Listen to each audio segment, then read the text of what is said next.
là-dessus, Jésus alla avec eux dans un lieu appelé Gethsémane. Et il dit aux disciples, asseyez-vous ici pendant que je m'éloigne pour prier. Et il prit avec lui Pierre et les deux fils de Zébédée. Il commença à éprouver de la tristesse et de l'angoisse. Je m'arrêterai là. De la tristesse et de l'angoisse. Pourtant, c'était le Fils de Dieu. Pourtant, c'est Jésus. Normalement, la logique, elle n'aurait pas dû avoir ça. Autant que Fils de Jésus, de Dieu, autant que Jésus, il n'aurait pas dû. Mais Jésus sur terre, c'était un homme. Il ressentait les symptômes qu'un homme ressent. Et je bénis Dieu.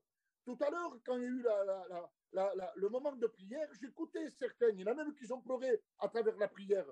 Je ressentais qu'il y avait de l'inquiétude, qu'il y avait de l'angoisse, qu'il y avait de la peur. Et c'est ce qu'il a ressenti, Jésus. C'est ce qu'il a ressenti, Jésus. Je sentais qu'il y avait de l'inquiétude. Et on ressent, quand on lit le chapitre, là, on sent que Jésus, et c'est lui qui le dit. Il dit, je suis attristé. Et même à un moment donné, il leur dit, alors mon âme est attristée jusqu'à la mort, Seigneur. Pas Jésus.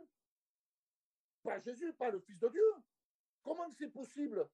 Mais aujourd'hui, les frères, les sœurs, ce qu'on vit, les temps aujourd'hui, parce qu'il faut dire la vérité, on vit des temps compliqués, des temps durs, des temps de compréhension qu'on on comprend pas la situation. La situation, des fois, nous chape. Les gens nous posent des questions. C'est quoi ça? Qu'est-ce que ça veut dire? Des fois, on n'a pas la réponse. Nous, on dit c'est la volonté de Dieu, on laisse faire Dieu. Mais nous, on n'a pas les mots. Mais je voudrais vous demander, poser une question ce soir. Comment tu as terminé l'année? Comment tu l'as terminé? Si tu fais le bilan de 2021, qu'est-ce qu'on ressort? Qu'est-ce qu'on pourrait en sortir de l'année 2021? Vous avez vu, des fois, excusez-moi de l'expression que je prends, s'il y a des gens qui sont en deuil, des fois, on parle des bouteilles de vin, qu'il y a tel cru, telle année, que ça a été un bon cru. Mais en réalité, si on fait le bilan de notre vie, si on fait l'historique de l'année 2021, comment on l'a quitté? Parce qu'on vient de finir une année, et là, on commence une nouvelle année. Hein? Comment il est? Mais je vais vous dire une chose. La Bible, c'est un trésor. La Bible dit, vaut mieux la fin que ce commencement. Peut-être que tu as fini l'année 2021, pas terrible, parce qu'on va lire le reste des versets qu'il y a là. On va lire le reste. Peut-être dans cette année 2021, tu as perdu beaucoup de choses.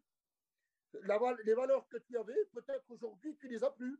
Mais je bénis Dieu parce que cette nouvelle année 2020, 2022, on commence dans l'année. Il faudrait que cette année, on prenne de réelles décisions. Ce qu'on n'a pas fait en 2020, 2021. Il faut qu'on fasse dire, Seigneur, cette année 2022, eh bien, je veux m'appliquer à aller plus loin vers toi. C'est vrai que les soucis seront là. C'est vrai que les problèmes seront là. Mais si on s'appuie sur lui, les frères et les sœurs, si on met notre vie entre ses mains, tout va changer. Et voilà ce qu'il dit. Mon âme est attristé jusqu'à la mort. Et t'es resté, jusqu'à la mort. Restez ici, éveillez avec moi. Puis, ayant fait quelques pas, ayant se jeté sur sa face, il prie ainsi, mon Père, si c'est possible, que cette coupe s'éloigne. Et c'est normal qu'il était angoissé. C'était normal qu'il était triste, son âme était triste jusqu'à la mort, parce qu'il savait qu'il y avait un prix à payer. Il y avait un prix à payer. Et l'angoisse, il l'a saisi parce qu'il savait le poids qu'il allait porter. Alors, il demande si c'est possible, mais je bénis Dieu parce qu'il se reprend. Et dit que cette coupe s'éloigne de moi, toutefois, non pas ce que je veux, mais ce que tu veux. Il vient vers les disciples qu'il trouva endormis. Il dit à Pierre, vous n'avez pas bu, veillez 1 heure avec moi, veillez et priez, afin que vous ne tombiez pas dans la tentation. L'esprit est bien disposé, mais la chair est faible. Les frères, Nous voyons là que c'est les disciples quand même. Hein. Jésus a pris Pierre avec lui. Et, un moment, et là, il voit que ses disciples, avec les deux fils de Zébédée, il voit qu'ils ont du mal. Et pourtant, Dieu a toujours voulu attirer l'homme à monter dans les hauteurs. Dieu a voulu toujours que l'homme monte dans les hauteurs, c'est-à-dire dans la montagne. Ça, c'était le mode de vie de Moïse. Quand on lit l'historique de Moïse, quand Dieu lui a voulu lui parler, il ne lui a pas parlé quand il était en bas. Et nous remarquons quelque chose. C'est-à-dire, quand Dieu lui a parlé, il a fallu qu'il fasse quelque chose, Moïse. Parce que la Bible dit qu'il faisait paître les troupeaux de son beau-père Jéthro derrière le désert. Et là, quand il était là, il a vu quelque chose on va dire, un peu bizarre. Un buisson qui avait un feu, mais qui ne se consumait pas. Et pourtant, dans le désert, le monde étincelle, tout prend feu, tout disparaît. Et là, il voyait qu'il ne se consumait pas le bois. Alors, il se dit entre lui-même, il dit, je me tournerai pour voir quelle est cette vision. Et à un moment donné, il fait quelque chose de merveilleux, Moïse. Il commence à monter. Il aurait pu lui parler en bas, Dieu. Non, non, non.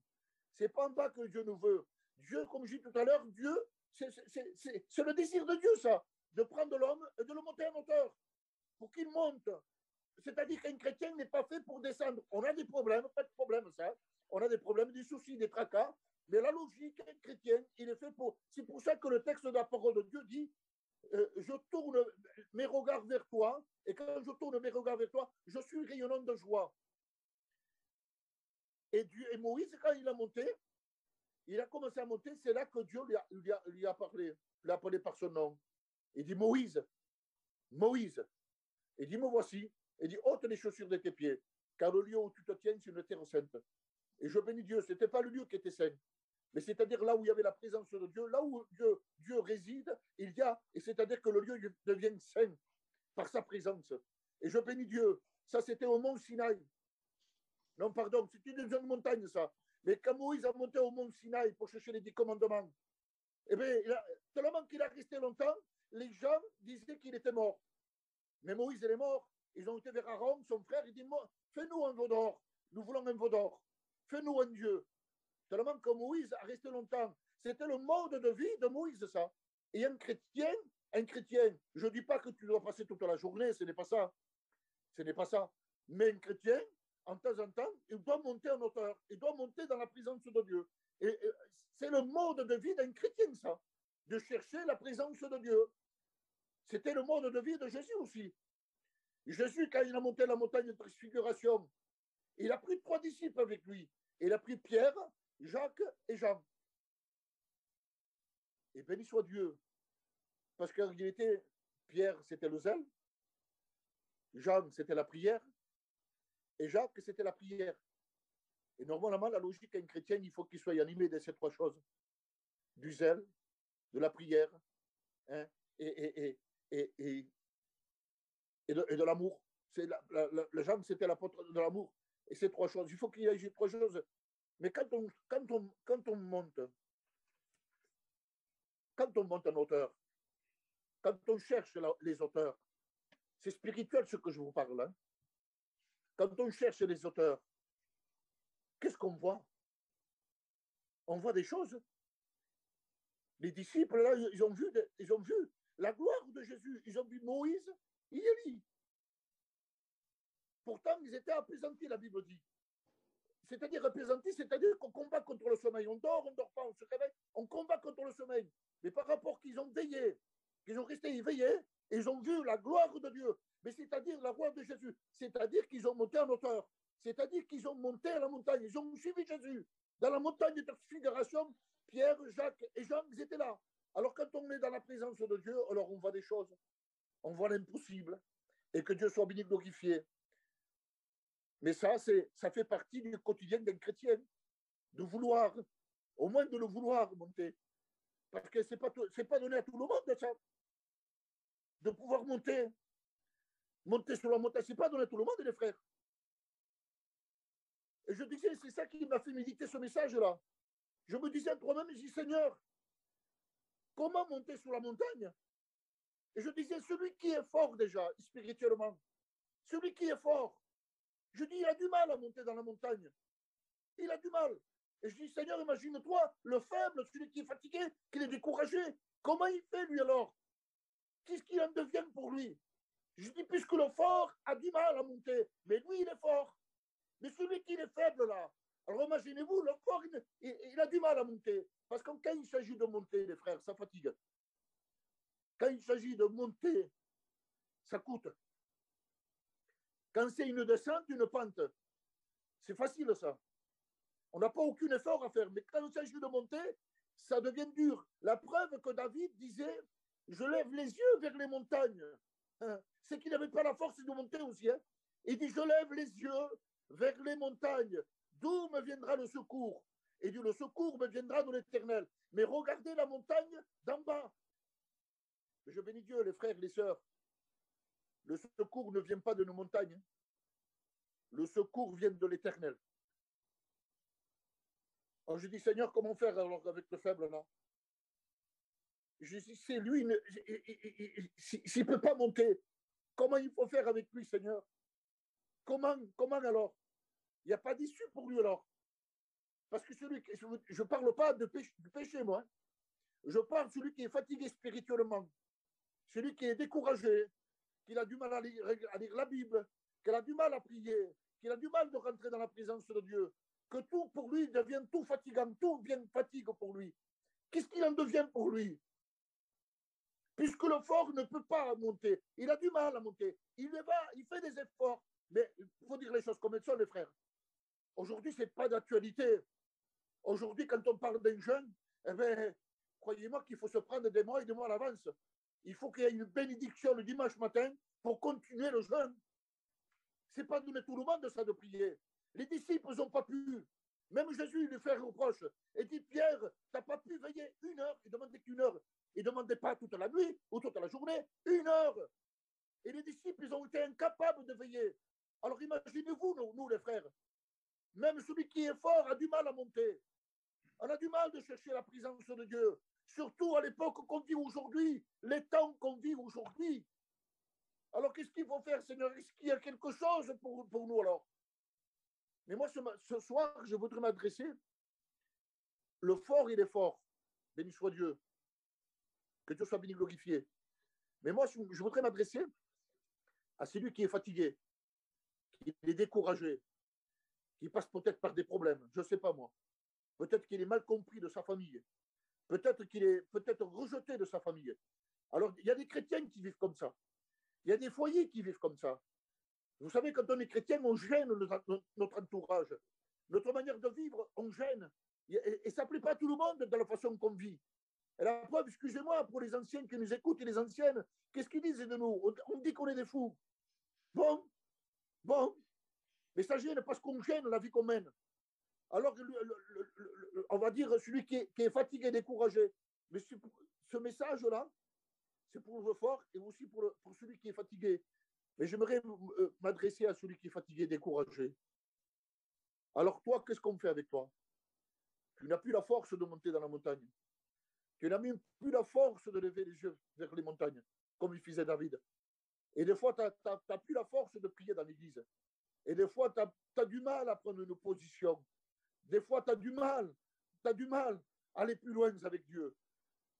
Parce que tu sais pourquoi tu te sens diminué, tu te sens faible, tu te sens. Je parle pour moi, Mario, tu es un bon à rien. Et des fois, Dieu le diable nous parle comme ça. Alors, qu'est-ce qu'il faut faire avec les frères? Le fort, il ne peut pas monter, il a du mal à monter. Il monte, mais il a du mal. Mais celui qui est fatigué, c'est une catastrophe. Alors, qu'est-ce qu'il faut faire? Je bénis Dieu. Parce que la Bible, c'est un trésor. La Bible, il y a toutes les réponses à nos questions. Des fois, on se pose des questions parce que nous, on est compliqué, on est un peuple qui est compliqué. On croit qu'il faut faire, je ne sais pas moi, des sacrifices pour plaire à Dieu. On croit qu'il faut faire, il faut prier pendant 3 heures. On met 1 heure. Mais ça, c'est une obligation. Ça, tu t'imposes quelque chose que Dieu ne t'a pas donné. Et je veux lire pendant toute la journée. Mais ça va te fatiguer plus que rien d'autre parce que Dieu, tu n'as pas à cœur. Il faut que ça vienne de Dieu, ça. tout ce qu'on fait, il faut que ça vienne de Dieu. Vous savez, aujourd'hui, comme certains serviteurs qui sont là, hein, on prêche la parole de Dieu, mais ça ne vient pas de nous. Ce n'est pas nous qu'on a choisi. C'est lui qui nous a choisis pour qu'on prêche la parole de Dieu. Et vous savez, quand vous voyez quelqu'un voilà, qu'il prie dans sa maison, qu'il prie, qui a une vie de Dieu, parce qu'il aime Dieu déjà. Au départ, il aime Dieu, il veut plaire à Dieu, mais parce qu'il est habitué à vivre comme ça. Quand quelqu'un est habitué à vivre dans la présence de Dieu, il ne peut pas rester une journée, 2 journées sans la présence de Dieu. Il est obligé de parler avec lui. Quand quelqu'un est habitué à lire la parole de Dieu, eh bien, c'est constamment. Il ne peut pas rester. S'il ne lit pas la parole de Dieu, il témoigne dans les rues. Là où il va, il témoigne de Jésus. Parce qu'il est habitué. Mais je m'adresse à celui-là qui est faible maintenant. Et je bénis Dieu. Tu ne peux pas monter peut-être. Peut-être tu as du mal. Même que les frères, les serviteurs t'encouragent. Ils disent à mon frère, persévère. Mais toi, tu ne peux plus monter. Tu ne peux plus monter. Alors comment il faut faire avec toi? Mais il y a un texte dans la parole de Dieu qui dit, et c'est la Bible qui règne, les frères. La Bible dit, tu ne peux pas monter la montagne. Alors il y a une solution pour toi. À la montagne, tu ne peux pas y aller, toi. Tu ne peux pas monter parce que tu es trop fatigué. Mais tu n'as pas besoin de monter la montagne. Il y a une solution pour toi. La Bible dit, quand tu pries, elle dit, quand tu pries, entre dans ta chambre. Ferme la porte derrière toi. Ça y est. Les gens se compliquent. Les gens veulent monter dans le totem, mais ils n'arrivent pas. C'est pas compliqué ça. Rentre dans ta chambre, ferme la porte derrière toi, et là tu es où? Eh bien là tu es dans les auteurs. Parce que quand tu rentres dans ta chambre, que tu fermes, que tu te mets à genoux et que tu cherches la présence de Dieu, là tu rentres dans la présence de Dieu, tu rentres dans le plan de Dieu, tu rentres dans le possible de Dieu.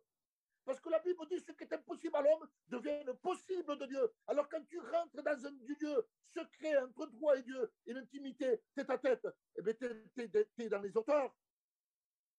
Tu es dans les auteurs. Il dit, ton père, toi qui t'es dans le secret, ton père, il dit, ton père le voit, il sait, et c'est là qu'il vient de te donner. Alors les frères, ne soyez pas compliqués. Ne soyez pas compliqués, ne se compliquons pas la vie. La Bible est claire et nette. Si des fois on a du mal à prier, mais rentre chez toi. N'essayez pas de jouer un rôle dans la réunion, de dire Seigneur, tu es bon, je suis béni, merci. Et en réalité, tu es tout brisé. Mais quand tu rentres chez toi, que tu fermes la porte, que personne ne te voit. Ah oui, ah oui. Daniel, lui, ouvre les fenêtres. Ah oui. Mais toi, tu n'as pas besoin que les gens te voient. C'est dans le secret que Dieu te veut. Et quand tu rentres dans le secret, tu rentres dans les montagnes. Tu rentres dans la présence de Dieu. Tu rentres en tête à tête avec lui. Et croyez-moi, je vais vous dire une chose. Vous savez, ça m'arrive, moi, et encore aujourd'hui, moi, j'ai une prière qui est cachée, une prière qui est personnelle entre moi et Dieu. Vous savez que dans l'église, je ne le dirai jamais. Je ne le dirai jamais, parce que c'est un secret entre moi et Dieu. Il y a des prières qu'on n'ose pas dire dans l'église. Ah oui, on n'ose pas le dire dans l'église. Mais quand tu es chez toi, quand tu es seul, dans ta chambre, que tu fermes la porte derrière toi et que tu es avec lui, là, on n'a plus honte de dire ce qu'on a. On n'a plus honte de dire notre secret. On n'a plus honte de dire notre prière cachée. Parce qu'on est avec lui en tête à tête, intimité. Et vous avez remarqué quelque chose, les frères? Quand on rentre dans la présence de Dieu, au début, on a du mal, c'est vrai. Hein, c'est pas donné à tout le monde, comme je disais tout à l'heure. C'est pas donné. Même les disciples, ils n'ont pas pu. 1 heure, ils n'ont pas pu veiller, ils s'endormaient. Et quand il s'agit de prière, eh ça fatigue. Les gens, voilà, ils ont sommeil, ils sont voilà. Mais quand on rentre dans la prière, quand on rentre, que ça fait 10-15 minutes, pas plus. Hein, et là, on commence à prier. Et quand on sent la présence de Dieu, on passe des heures, on ne s'aperçoit même pas. Et je remarque une chose, les frères. Ça m'arrivait et ça m'arrivera, et tout le temps que ça m'arrive. J'ai un besoin, un problème, et je prie Dieu. Seigneur, tu vois le problème, et tout à coup, l'Esprit de Dieu tombe sur moi. Je sens la présence de Dieu. Il y a des larmes qui coulent de mes yeux. Là, ce serait le moment de lui demander. Mais non, on ne demande pas. On s'oublie. Vous savez qu'est-ce qu'on fait? On on remercie Dieu. Seigneur, je te remercie. Et la première chose qu'on fait, on demande pardon. Pardon, Seigneur. Je te demande pardon. Et on donne la gloire à Jésus-Christ. On a besoin de rentrer dans cette intimité-là. Dites-moi, dites-moi, il y a combien de temps que tu ne pleures plus devant la présence de Dieu? Il y a combien de temps que tu ne parles plus en langue? Il y a combien de temps, peut-être celui qui prophétisait ou celle qui prophétisait, je ne sais pas. Il y a combien de temps que tu ne donnes pas les dons que Dieu t'a donnés? Il y a combien de temps ça? Mais ça, c'est pas la faute à lui, c'est la faute à nous. Parce qu'on a négligé, on a délaissé. Et maintenant, aujourd'hui,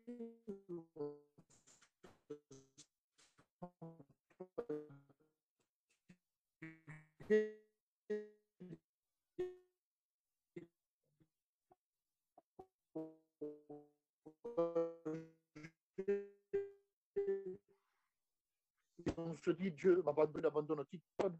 Dieu n'abandonne personne. Dieu a toujours la main tendue vers nous. C'est nous, à côté de tout. Mais je bénis Dieu parce que cette nouvelle année commence. Et le vœu de mon cœur cette année, je voudrais que l'Église grandisse en Dieu.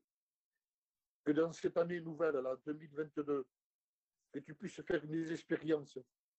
Que Dieu t'accorde ta prière qui est cachée. Que personne ne sait. Alors, maintenant, il dépend de nous. Maintenant, si tu veux rentrer dans la présence de Dieu, il y a un effort à faire. Et cet effort-là, tout le monde peut le faire. Tu rentres dans ta chambre. Tu te mets à genoux. Tu fermes la porte derrière toi.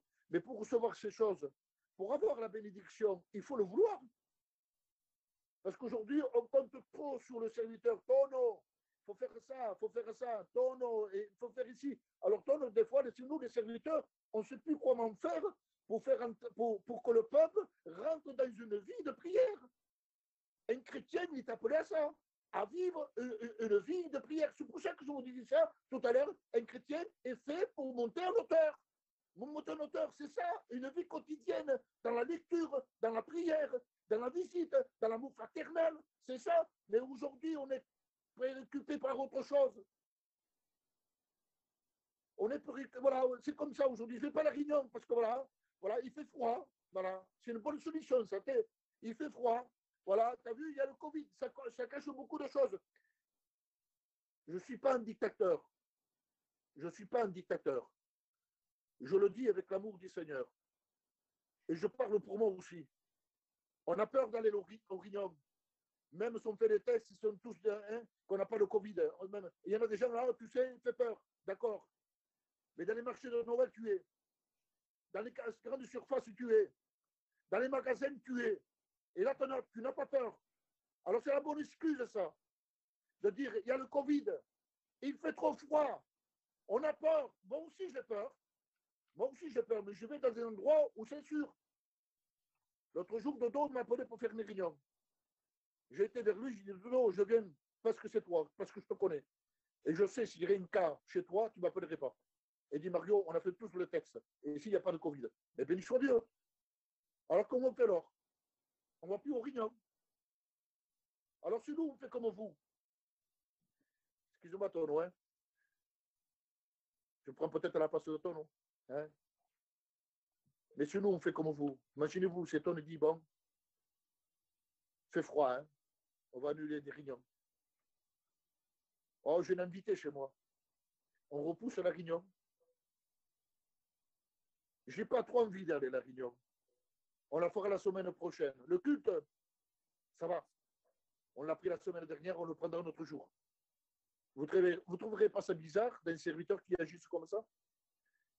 Eh bien, nous, quand on voit des chrétiens et des frères, dans la mesure, hein, dans la sécurité, je vous parle moi. Hein. Aujourd'hui, c'est vrai que ça fait peur, c'est vrai. Mais c'est la logique.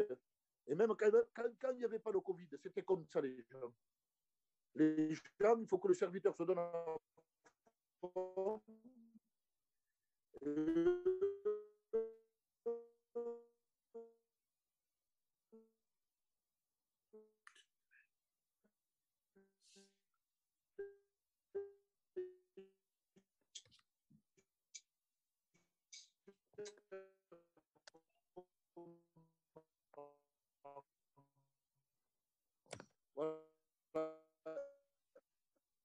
il faut Mario, ça coupe pas.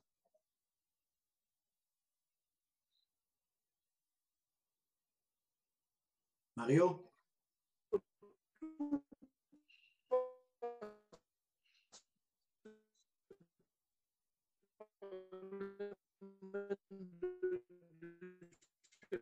le responsable. Les chrétiens. Ça va tant?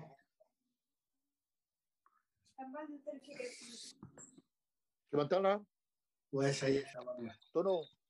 Ouais. Ouais. Allez, frère, tu sais quoi?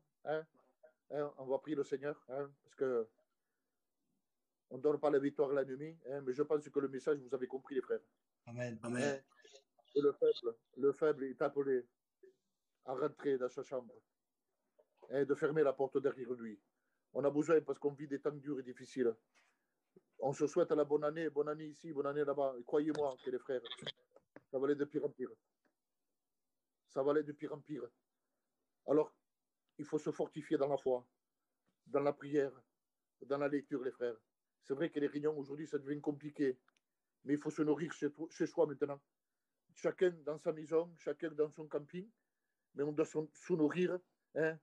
Maintenant, il faut apprendre à ça, à se nourrir, avoir des conseils du pasteur, pas de problème ça, lui téléphoner, se voir en visio, pas de problème ça.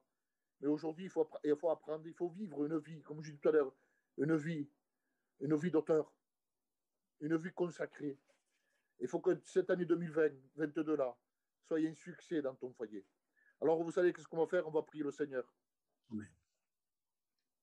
Seigneur, je te loue, je te rends grâce pour quelques mots que j'ai dit, avec beaucoup de difficultés, Seigneur, avec beaucoup de troubles, Seigneur.